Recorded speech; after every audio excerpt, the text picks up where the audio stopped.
Bon, je représente Dominique aussi rapidement, parti du lait il y a quelques années, entre l'AITA, Terena. On s'est connus à l'époque la FNCL et aujourd'hui réélu pour un deuxième mandat à la présidence de la coopérative agricole. Juste quelques chiffres, hein, que la coopération agricole, c'est en cumulé 85 milliards de chiffre d'affaires, plus de 2000 entreprises coopératives, plus de 200 000 personnes qui travaillent dans cette vision-là d'un monde agricole coopératif. Donc, une part importante de notre agriculture française. Les questions et les thématiques sont à peu près les mêmes. Hein. Le débat qu'on a eu avec le ministre quand on s'est parlé pour préparer, j'avais envie de poser quelques questions à la fois sur le court terme et plus sur le long terme. Donc c'est une réponse. Ça aurait pu être un débat avec le ministre, mais comme le ministre devait partir un peu plus tôt, on le fait sur ce format. Donc en plus, non, si tu n'es pas d'accord du tout, tu peux le dire, il ne pourra pas répondre. D'abord, première question du coup sur le contexte actuel inflationniste. Les négociations commerciales qui se pointent d'ici le 1er mars, la loi Egalim 2.5. Voilà. Juste, où est-ce qu'on en est aujourd'hui? Comment est-ce qu'on le voit du point de vue du monde coopératif agricole? La conjoncture et ce début d'année, après une année, si je résume le propos du ministre, c'était en gros le choc le plus dur, c'était 2022, où on s'est pris la hausse, les perturbations. 2023, c'est pas que tout sera simple, mais on part d'un point bas des mécanismes des prix. Et donc, ça se présente quand même, il disait, un peu mieux. Est-ce que tu partages ce point de vue? Moi, je ne sais pas encore dire. D'abord, bonjour à toutes et à tous et merci David pour l'invitation. Je ne sais pas si 2023 sera moins compliqué. On ne part pas tout à fait de la même situation et j'allais dire on a une année d'expérience. Mais en fait, ça fait 3 ans qu'on travaille quasi exclusivement dans l'urgence avec une visibilité à quasi zéro. Notre principal problème, en fait, il est là. L'une des urgences aujourd'hui à laquelle on doit faire face, c'est évidemment celle de l'inflation, et à l'intérieur de l'inflation, celle de l'énergie. Parce que c'est vraiment le sujet qui est venu percuter l'économie de nos entreprises, l'économie d'une manière générale, à partir du déclenchement de la guerre en Ukraine. En fait, on est dans une crise énergétique profonde sur le bouleversement des approvisionnements, sur les énergies qu'on utilise. Et l'énergie, ça reste très important dans la plupart, dans l'essentiel du secteur agricole. Aujourd'hui, sur la chaîne alimentaire, les exploitations agricoles et j'allais dire les outils de transformation, le coût de l'énergie, c'est évidemment un des facteurs de coût de production qui est clé. Dans les entreprises agroalimentaires, on a une facture énergétique qui pourrait passer d'un standard, j'allais dire, avant Covid et avant guerre en Ukraine, d'environ 2,5 milliards de coût global annuel pour l'ensemble des énergies, notamment gaz et électricité, à plus de 13 milliards. Donc on est dans du fois 4. Et ça, c'est agriculteurs et agroalimentaire transformation. C'est sur nos entreprises. Pour le monde agricole, la facture est un peu moins importante parce que finalement, l'énergie en tant que telle, à la production agricole, ça ne représente que 6% de nos coûts. Mais on a d'autres coûts qui ont été inflatés aussi, notamment ceux des matières premières. Donc cette facture énergétique, aujourd'hui, notre problème, c'est qu'on n'a aucune visibilité. Et on n'a aucune visibilité sur son évolution et on n'a aucune visibilité sur les aides. Parce qu'on a eu effectivement un train d'aide qui est sorti. Donc il y a eu celui qui est accessible pour certaines très petites entreprises, la même aide que celle de l'ordre que celle des ménages, donc les plus 15%. Et ensuite, il y a eu la mesure pour les TPE-PME à plafonner à 280 €. Mais même 280 €, ça peut représenter du x3, x4 pour certaines entreprises. Et ça peut impacter nos EBE, je ne parle même pas de nos résultats, nos EBITDA, de l'ordre de 20 à 40%. Ça veut dire que l'énergie aujourd'hui, suivant le facteur multiplicateur auquel on sera contraint, peut avoir un effet de remise en cause de notre capacité à pouvoir continuer nos activités. On en est là aujourd'hui. Et c'est d'ailleurs ce que disait le ministre. Même si ça arrête d'augmenter, mais que ça reste à un point tellement élevé, ce n'est pas supportable pour beaucoup d'exploitations. Ce qu'il faut bien noter, c'est que sur 2022, l'inflation qu'on a subie, nous avons toujours couru après. Le ministre l'a dit, on a fait des négociations commerciales en mars 2022 et immédiatement après la fin des négociations commerciales, on a repris un train de négociation qu'on a continué toute l'année. On a repassé, on est retourné à la négociation 2, 3, 4, 5, 6 fois pour certaines filières.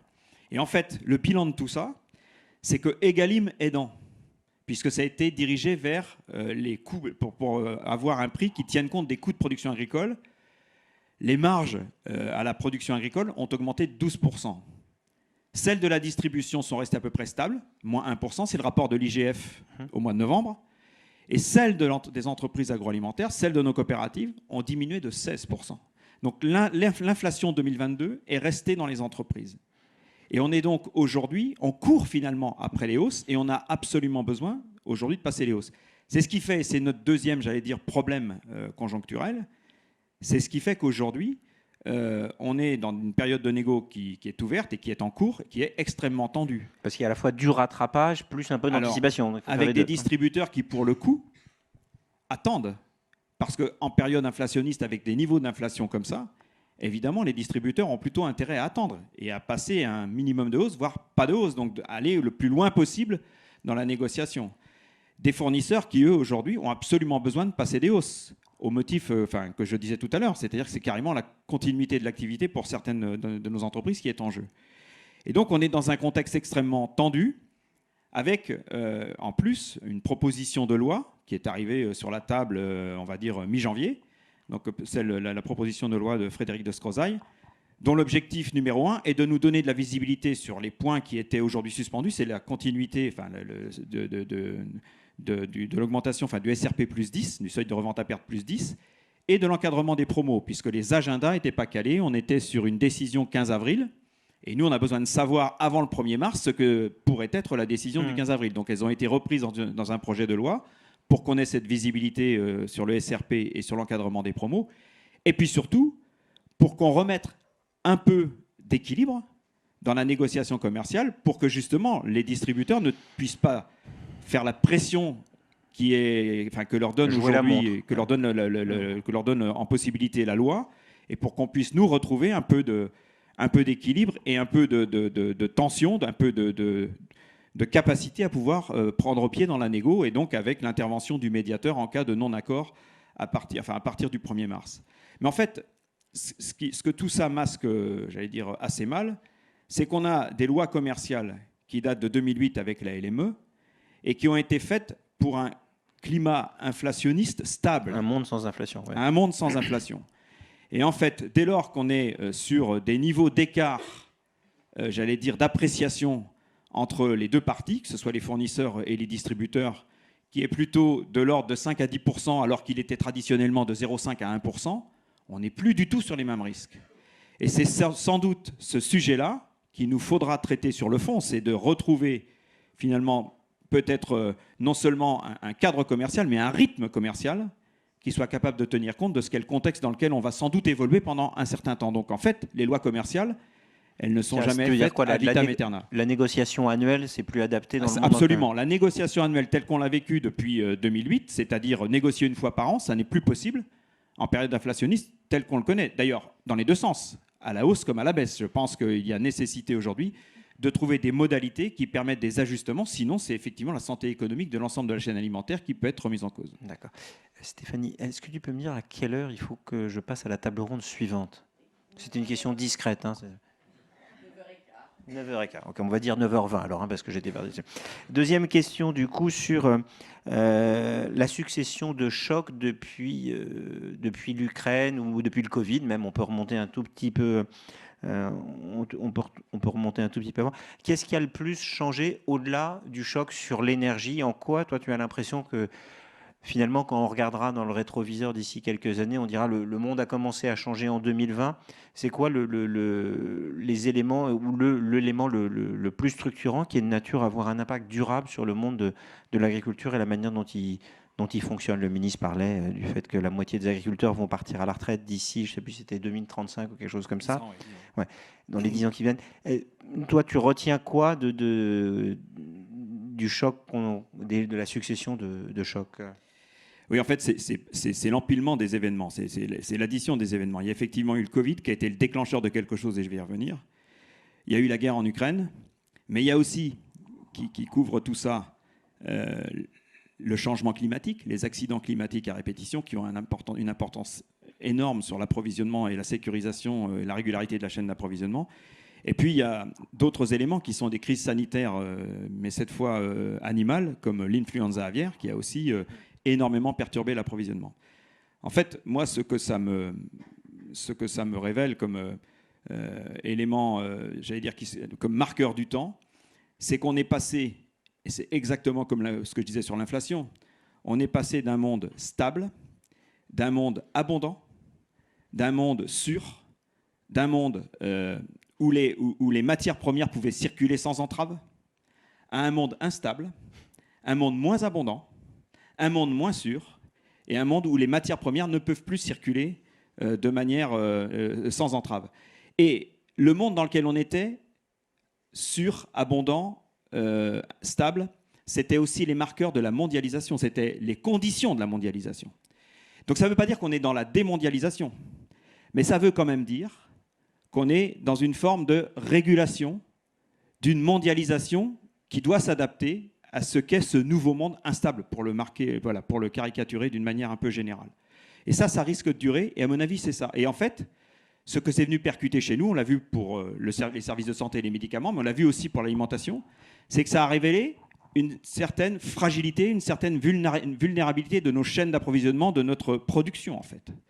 Et ce qui a changé, c'est que nous avons pris conscience de la nécessité de retravailler notre souveraineté, souveraineté de la santé, mais aussi souveraineté alimentaire. Et ce que sont les autres révélateurs de ces changements, c'est que je pense que, notamment le Covid, ça a remis en cause, je pense, une certaine forme d'approche de notre mode de vie, une certaine forme de rapport au travail, hein, avec le développement du télétravail, et également sans doute une certaine forme de rapport à notre alimentation. Alors, qu'est-ce qui tiendra dans le temps? Ça, j'en sais rien. Mais en tout cas, il s'est reposé un certain nombre de questions de fond sur ces éléments-là, qui seront aussi des marqueurs forts des évolutions de demain. Un peu comme ce qu'on a vécu pour l'inflation devrait avoir un impact sur les négociations commerciales. En gros, ce que tu dis, c'est que le monde a tellement changé qu'il faut qu'on revoie un peu le cadre et les modèles dans lesquels on a fait évoluer le monde agricole depuis des décennies. Absolument. Ce que disait le ministre est très vrai à l'instant. Quand vous avez un pays comme l'Ukraine qui entre en guerre et qu'il représente 16%, enfin c'est en fait la Russie et l'Ukraine, parce qu'il y a deux belligérants dans une guerre, représente 16% de l'approvisionnement mondial des céréales, que ce soit le blé ou le maïs. Effectivement, ça a des perturbations sur l'ensemble des chaînes alimentaires du monde. Voilà. Et la même chose pour l'énergie, en fait. Donc c'est effectivement revoir en fait, la souveraineté alimentaire. Si on tente une définition, la souveraineté alimentaire, ce n'est pas forcément être en autonomie ou en autarcie. Mais la souveraineté alimentaire, c'est être en autorité stratégique sur mes chaînes d'approvisionnement. C'est-à-dire que je dois sécuriser mes chaînes d'approvisionnement, quels que soient les événements conjoncturels ou structurels auxquels je vais avoir à faire face. C'est comme pour les médicaments. Je ne suis pas obligé de tout faire, mais il faut que je sache si j'ai des stocks ou si j'ai plusieurs fournisseurs, quoi. Juste une petite question d'actu, comme je posais la question des néoniques au ministre sur les engrais. On a beaucoup lu il y a un an avec la hausse des prix, plus les capacités de production d'engrais qui étaient beaucoup aussi, qui venaient d'Ukraine, qui allait avoir un problème à la fois sur les prix et sur la quantité disponible. Aujourd'hui, j'en entends plus trop parler, mais parce que je ne lis pas forcément la presse spécialisée. Où est-ce qu'on en est sur les engrais? Est-ce qu'il y a un risque conjoncturel, hein? Il y a un risque qui n'est pas tout à fait levé, qui est moins sans doute prégnant qu'il était il y a 6 mois ou 1 an. Mais en fait, le prix des engrais, de l'azote notamment, de l'ammonitrate, il est lié au prix de l'énergie, au prix du gaz, puisque c'est directement lié, la production est directement liée à l'utilisation du gaz. Donc on a eu une inflation très forte sur le coût de fabrication des engrais et de l'ammonitrate en particulier, qui a multiplié le prix par 3, jusqu'à par 3. C'est-à-dire que moi, sur mon exploitation, l'ammonitrate que j'achetais 350 € il y a en 2020 ou 2021, je l'ai acheté un peu plus de 800 cette année. Et elle est même montée à plus de 1 000 €. Elle est effectivement redescendue aujourd'hui en lien avec la volatilité du prix du gaz et sans doute aussi les disponibilités, parce qu'il faut aussi de l'ammoniac pour pouvoir fabriquer de l'ammonitrate. Mais on est redescendu à des niveaux qui sont plutôt entre 600, 700, voire 800 €. Donc ça reste inflationniste et ça risque de rester structurellement à ces niveaux-là. Et on a les quantités disponibles? On a moins de problèmes de quantité parce que les fabricants européens ont remis les usines en route alors qu'ils les avaient arrêtées au moment où le prix du gaz était le plus haut. D'accord.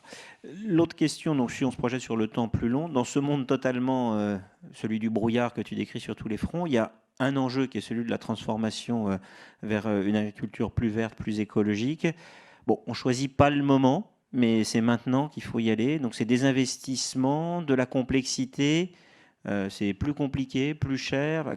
Comment est-ce qu'on peut gérer ça? Est-ce qu'on peut avoir confiance dans la capacité de l'agriculture française à prendre ce virage sans être décroché à la fois en termes de quantité et de prix dans ce monde qui va venir très vite?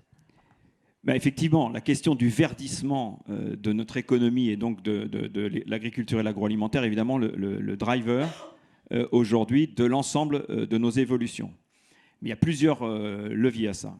Je voudrais revenir sur ce qui a été dit tout à l'heure par rapport à la réflexion que tu faisais sur Egalim 1, en tout cas les EGA, la déclaration du président, et cette volonté d'aller vers une agriculture de qualité, enfin ce qu'on a appelé la montée en gamme. Moi, je crois qu'effectivement, il y a eu à ce moment-là une interprétation assez différente ou assez radicale du sujet qui a finalement été interprétée comme étant la montée en gamme est une forme de vutionnisation. Le terme est bien choisi, mais enfin, j'en trouve pas d'autre, de notre agriculture et de notre alimentation. Et en fait, on ne s'est pas préoccupé de ce qui est notre défi majeur, parce qu'on ne l'avait pas encore identifié. La crise ukrainienne et le Covid et la crise ukrainienne sont arrivés après. Mais la question de la souveraineté alimentaire, celle de notre capacité à nourrir toutes nos populations, est quelque chose qui est venu nous percuter derrière. Et donc, de cette montée en gamme, initialement interprétée comme une forme de très haut de gamme, est en fait, on ne s'est pas suffisamment intéressé aussi à la montée en gamme des entrées de gamme et des moyennes gammes, qui sont aussi une alimentation qu'on doit être en capacité de produire. Si 50% des poulets qu'on produit aujourd'hui ou 50% des fruits et légumes qu'on consomme aujourd'hui sont importés, c'est parce que nous sommes sur des qualités de produits que nous consommons, mais que nous ne pouvons plus produire, mais que nous pourrions produire. Et donc, c'est un petit peu ces questions-là qu'il faut qu'on remette au centre du débat. Dans quelles conditions est-ce qu'on est capable de retrouver des moyens de production, des capacités de production, à la fois en agriculture et en industrie agroalimentaire, parce qu'il n'y aura pas de production agricole durable et dans le temps s'il n'y a pas d'industrie agroalimentaire pour collecter, transformer et faire une offre alimentaire à partir de la production agricole. C'est-à-dire tout le débat qu'on a sur la réindustrialisation, où on pense plus aux usines pour faire des bagnoles, il faut aussi se la poser pour toute la filière agroalimentaire. Absolument, parce que c'est sans doute le risque principal que nous avons aujourd'hui, c'est de voir nos capacités de production agroalimentaire et donc de production agricole diminuer comme la tendance que nous avons pris depuis 20 ans, parce que c'est la tendance sur laquelle nous sommes depuis 20 ans. Alors quand je parle d'industrie agroalimentaire, c'est nos coopératives, c'est les coopératives, c'est les entreprises des territoires qui sont là comme outils de territoire, au cœur des territoires, pour transformer cette production agricole en offre alimentaire locale, nationale, mais aussi quand on dit nourrir 10 milliards d'individus demain sur la planète, on a aussi cet enjeu, on doit participer à ce destin collectif qui est celui d'être en capacité de nourrir toutes les populations, ici et ailleurs. Dernière question, mais je reformule la question que je viens de poser, c'est faire ça, mais en étant aussi plus vert, c'est possible, ou est-ce que quand même on va, au-delà du choc inflationniste actuel, vers un choc d'une alimentation qui devra coûter forcément plus cher si on veut respecter l'enjeu, ou est-ce qu'on pourra faire, grâce à la science ou je ne sais quoi, des gains de productivité qui feront en sorte qu'il n'y aura pas forcément une inflation induite en plus par ce virage vert? J'ai 3 choses sur ce sujet-là. Le premier, c'est le coût. Aujourd'hui, le verdissement et notamment la décarbonation de nos filières, ça conduit à multiplier pendant 5 ans, pour être sur la trajectoire de décarbonation, par 1,5 nos investissements. C'est-à-dire, et ça vient s'ajouter, c'est-à-dire qu'on a aujourd'hui, sur les 5 ans, un investissement moyen de 9 milliards pour l'ensemble de l'industrie. Il faut ajouter 4,5 milliards pour être sur la trajectoire. Donc ça va forcément induire des coûts de production, une augmentation des coûts de production. La deuxième chose, c'est que nous sommes aujourd'hui, avec l'enchaînement des crises dont je parlais tout à l'heure, plutôt dans des capacités d'investissement qui se sont réduites. Parce que nous avons corrigé finalement l'effet inflationniste en réduisant nos capacités d'investissement, en prenant dans nos marges. La troisième chose, c'est que nos fonds propres, par la même logique, se sont considérablement affaiblis, ce qui veut dire que notre capacité à nous endetter s'est aussi diminuée. Et nous sommes forcément dans une logique où nous allons avoir besoin de rebooster nos capacités économiques et donc notre capacité à pouvoir restaurer nos marges. Donc c'est là où la question des négociations commerciales est importante. La deuxième chose, c'est que nous aurons forcément besoin des pouvoirs publics pour nous soutenir. Donc là, c'est un débat qu'on a avec eux. Nous venons à la coopération agricole suite à un travail que nous avions fait, un rapport sur la souveraineté alimentaire. Dans la continuité, nous venons de produire un rapport sur l'industrie, la réindustrialisation agroalimentaire, rapport que je présenterai à Roland Lescure en fin de semaine et qui fera l'objet d'une présentation aussi au Salon de l'Agriculture. Donc ça, c'est des sujets majeurs. Et dans les axes que nous développons, il y a évidemment la question de l'investissement, mais il y a les questions aussi de l'attractivité. Comment est-ce qu'on redore l'image de l'agriculture et de l'agroalimentaire pour pouvoir avoir demain les hommes et les femmes qui viennent travailler dans nos entreprises. Il y a évidemment celle du verdissement qui vient aussi percuter tout ça. Mais le dernier point, c'est que nous sommes, quand nous travaillons avec du vivant, nous sommes forcément dans une logique de temps long. Et nous sommes en train de passer d'une époque, le ministre l'a dit tout à l'heure, où nous avions assez bien standardisé les itinéraires de production, à renfort de mécanisation et de chimique. Si nous sortons du chimique, et c'est la trajectoire incontestable et incontournable, nous allons entrer dans une réappropriation beaucoup plus, à travers une réappropriation des écosystèmes locaux. Et ça veut dire que vous pouvez passer d'itinéraires techniques standards qui s'adaptaient à 80% de la production française à potentiellement 400 000, puisque c'est le nombre d'exploitations agricoles, itinéraires d'écosystèmes qui se réapproprient finalement les écosystèmes locaux. Ça va demander du temps, ça va demander de la formation, et ça va demander évidemment de la recherche. On parlait des néoniques, évidemment ça va demander de la recherche, de l'innovation pour trouver les solutions alternatives. Mais ça va aussi nous demander du transfert de cette innovation. Et là, il y a un angle mort. La réindustrialisation est un angle mort. Aujourd'hui, l'industrie est un angle mort d'un certain côté des pouvoirs publics. Mais cette partie-là aussi, qui est celle du transfert de l'innovation, celle qui va nous nécessiter de faire de l'expérimentation nationale, locale, celle qui va consister à former les agriculteurs, est un angle mort aujourd'hui de l'accompagnement des transitions. Et nous, coopératives agricoles, 2100 coopératives, comme vous avez dit, réparties sur l'ensemble du territoire, c'est évidemment pour nous une mission, une responsabilité particulière à laquelle nous sommes très attachés. Merci. Merci Dominique. Merci à vous. Bonne journée.